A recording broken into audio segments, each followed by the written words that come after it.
Hello MSc, welcome to back my channel. MSc second semester में हम last video में जो हम स्टडी कर चुके हैं प्रिपरेशन ऑफ आइसोपोली मॉलिब्डेट्स की स्टडी कर चुके हैं। फिर उसके बाद preparation of heteropoly acids of tungsten की स्टडी कर चुके हैं, उसके स्ट्रक्चर के बारे में स्टडी कर चुके हैं। उसके बाद जो हमारा नेक्स्ट लेक्चर आया है कि हिट्रोपोली एसिड ऑफ मॉलिब्डेट्स एंड टंगस्टन क्या होता है। हिट्रोपोली एसिड्स ऑफ मोलिब्डेट्स क्या होते हैं, हिट्रोपोली एसिड ऑफ टंगस्टन क्या होता है। देखिए, हिट्रोपोली एसिड ऑफ मोलिब्डेट, पोली का मीनिंग होता है कि मतलब मैक्सिमम, जिसमें आइसोपोली मोलिब्डेट्स के मैक्सिमम ग्रुप होते हैं, मैक्सिमम जो मॉलिक्यूल है कॉन्जुगेटेड होते हैं, जैसे मोनोडाई, ट्राई, टेट्रा, पेंटा। फिर उसके बाद एन मॉलिक्यूल आते हैं तो पोली हो जाता है। तो आइसोपोली से हमने वो समझ में आया था जिसमें सिंगल होता था। हिट्रोपोली एसिड में दो सेंट्रल मेटल आयन प्रेजेंट होता है। जैसा हिट्रो का मीनिंग होता है डबल, मतलब दो है, हिट्रो दो, आइसो एक। और heteropoly acids of molybdate and heteropoly of tungsten. अब देखिए, हिट्रोपोली एसिड्स का फॉर्मेशन कैसे होता है। हिट्रोपोली एसिड्स का जो फॉर्मेशन होता है उसके लिए पहले हमें आइसोमोलिब्डेट्स लिया जाता है, जो हमने लास्ट वीडियो में प्रिपेयर किया था। आइसोमोलिब्डेट्स भी हमने लास्ट वीडियो में प्रिपेयर किया कर चुके थे, और आइसोपोली एसिड ऑफ टंगस्टन भी हम लास्ट वीडियो में प्रिपेयर कर चुके थे। अब उससे ही हमें हिट्रोपोली एसिड प्रिपेयर करना होता है। हिट्रोपोली एसिड प्रिपेयर करने के लिए हमें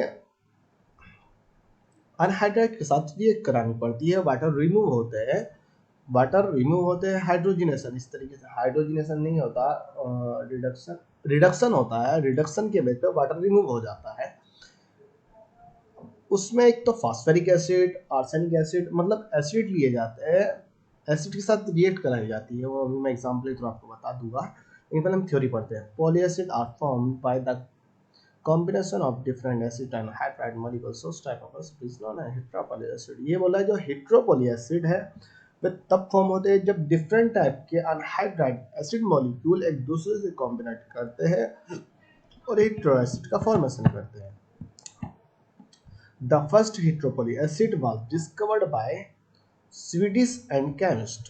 जो जो पहला हिट्रोपोली एसिड था वो स्वीडिश एंड केमिस्ट के द्वारा, स्वीडिश केमिस्ट के द्वारा डिस्कवर्ड किया गया था। इसको हिट्रोपोली एसिड्स बोला गया, लेकिन अब तो काफी सारे हिट्रोपोली एसिड्स आ चुके हैं। But nowadays flowing heteropoly anion acid are present. But nowadays flowing heteropoly acids and heteropoly anion are present. लेकिन जो अब के दिनों में है, काफी टाइप के हिट्रोपोली एसिड्स प्रेजेंट है और काफी टाइप के हिट्रोपोली एनायंस है। अब देखिए, एनायंस क्या होता है। एनायन अलग होता है, एसिड्स अलग होता है। एनायन, सबसे पहले हम एसिड बता देते हैं। COOH, ये एक एसिड हुआ। अगर एनायन की बात करें, COO, जिसमें निगेटिव चार्ज होता है उसको एनायन कहते हैं। जिससे कैटायन होता है, जिसमें पॉजिटिव चार्ज होता है उसको कैटायन कहते हैं। अब heteropoly acid are formed by MO4 and MO6। अब देखिए, जो हिट्रोपोली एसिड है वो नॉर्मल टेट्राऑक्साइड मोलिब्डेनम या हेक्साऑक्साइड मोलिब्डेनम से प्राप्त होते हैं। MOO4 आएगा, MOO6 आएगा, ठीक है ना। WO4 आ जाएगा, WO6 आएगा, आ जाएगा। हेक्साऑक्साइड टंगस्टन होता है, टेट्राऑक्साइड टंगस्टन के द्वारा प्रिपेयर किए जाते हैं। अब जो हेट्रो एटम होता है वो बॉन्डेड विद ऑक्सीजन के साथ बॉन्डेड होता है, जिसका एक टेट्राहेड्रल और एक ऑक्टाहेड्रल स्ट्रक्चर होता है। अब इसी हेट्रोपोली जो ये सेंट्रल मेटल आयन होता है, इस सेंट्रल मेटल आयन में दो मेटल आयन आ जाते हैं। जो एक ट्रांजिशन मेटल होता है, सॉरी ट्रांजिशन मेटल नहीं होता है। फिर दूसरा ही एल्कलाइन मेटल होता है, एल्कलाइन मेटल हो जाता है। एक लेस एल्कलाइन मेटल हो जाता है। दो मेटल आयन प्रेजेंट होते हैं जो दोनों हिट्रोपोली एसिड्स, दोनों हिट्रोपोली एटम होते हैं। ऑक्सीजन के नंबर एज इट इज रहते हैं। Heteropoly acid are formed by various acid anhydride molecule। देखिए, various acid of anhydride molecule के द्वारा प्रिपेयर किया जाता है। ये एसिड अनहाइड्राइड मॉलिक्यूल है, फास्फेरिक एसिड PO4। H3PO4 होता है फास्फेरिक एसिड, ये PO4 फास्फेट है, फास्फेट।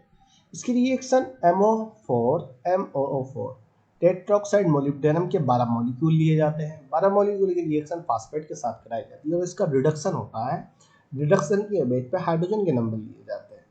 अब जब हाइड्रोजन के नंबर लिए जाते हैं, अभी हम ये नहीं लिखते 24, हमारा जो मॉलिक्यूल बनता है हिट्रोपोली एसिड PMO12 O14 बनता है जो हेट्रोपोली एसिड्स होता है, जिसको 12 हेट्रोपोली एसिड कहा जाता है, 12 मोलिब्डेट हेट्रोपोली एसिड कहा जाता है। PMO12 O14 बनता है। यदि ऑक्सीजन के नंबर 14 आ जाए, मोलिब्डेनम के नंबर 12, तो इस प्रकार से हमें इस रिएक्शन को मैनेज करना होता है।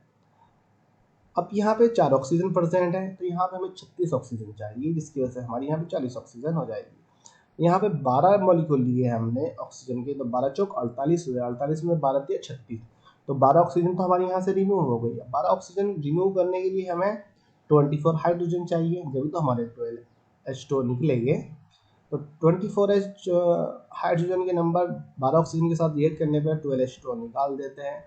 वहीं हमारे 36 ऑक्सीजन बन जाती है और 4 ऑक्सीजन ये जुड़ जाती है, जहाँ पे 40 ऑक्सीजन हो जाती है। फास्फोरस जाके मोलिब्डेनम से सही कॉन्जुगेटेड हो जाता है। PMO12 O40 हमारा मॉलिक्यूल बन जाता है, जिसको हेट्रोपोली एसिड्स कहा जाता है। 12 H2O निकल जाता है। ओके, फिर एग्जांपल उसने दूसरा दिया कि वहाँ पे 12 MO4 के मॉलिक्यूल लिए उसने, MO4 टेट्राऑक्साइड मोलिब्डेनम के 12 मॉलिक्यूल लिए, टेट्राऑक्साइड मोलिब्डेनम के 12 मॉलिक्यूल लिए, जिसकी रिएक्शन AsO4 के साथ कराई गई। Phosphorus, arsenic, antimony, bismuth, silicon, selenium, tellurium के साथ करा दीजिए। जो पी ब्लॉक का एलिमेंट है, पी ब्लॉक के एलिमेंट के साथ उसकी रिएक्शन कराई गई। ये मोलिब्डेनम डी ब्लॉक का एलिमेंट है, डी ब्लॉक का एलिमेंट है, तो पी ब्लॉक का एलिमेंट, इसमें एक लेस एल्कलाइन मेटल होगा, एक लार्ज एल्कलाइन मेटल होगा। अब इसकी रिएक्शन जब कराई गई तो सेम कंडीशन वही आएगी, आर्सेनिक MO12O40, 12th वाटर निकल जाएगी। वहीं 24 हाइड्रोजन के साथ रिएक्ट करना है, 12 ऑक्सीजन उसके साथ conjugated. Silicon tetraoxide, selenium, tellurium, पोलिडेनियम, सिलिकॉन, जर्मेनियम, तो इन सब के साथ जो पी ब्लॉक का एलिमेंट है उनके साथ आप रिएक्ट करा सकते हो, तो जो हेट्रोपोली एसिड का फॉर्मेशन होगा।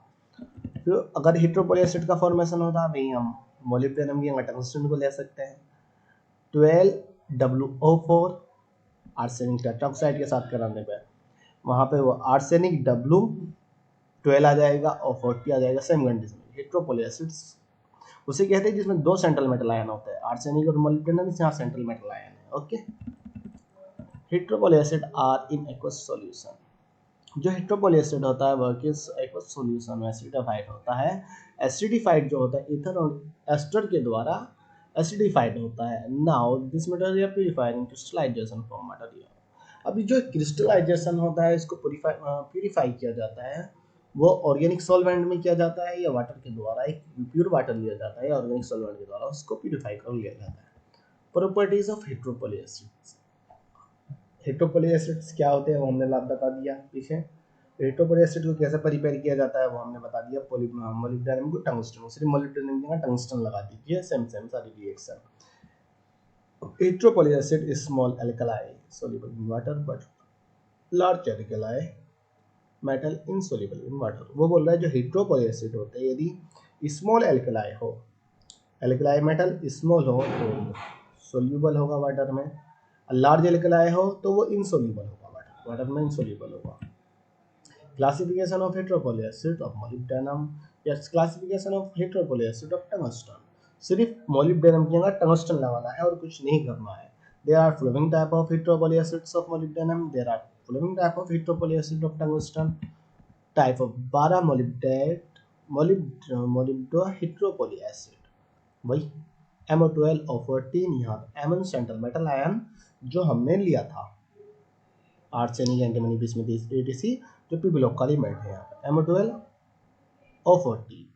ये 12 मोलिब्डेट हेट्रोपोली एसिड का फॉर्मूला हुआ, 12 टंगस्टन हेट्रोपोली एसिड का फॉर्मूला W आ जाएगा। Just classification of heteropoly acid of tungsten, same condition वही है, W12O4 X वहाँ पर उसमें सेंट्रल मेटल आयन बोला। ये बस ये हमारे यहाँ कंप्लीट हुआ। उसके बाद हम इंस्ट्रूमेंटल केमिस्ट्री की स्टडी करेंगे। इंस्ट्रूमेंटल केमिस्ट्री क्या होता है, ये भी हमारा टॉपिक कंप्लीट नहीं हुआ, इनऑर्गेनिक हमारा लास्ट है, लेकिन उसके बाद हमारा जो 4th पेपर है इंस्ट्रूमेंटल केमिस्ट्री है, हम उसके फर्स्ट यूनिट कर लेते हैं, उसके बाद हम रिवर्स स्पेस पा जाएंगे। Okay, thank you.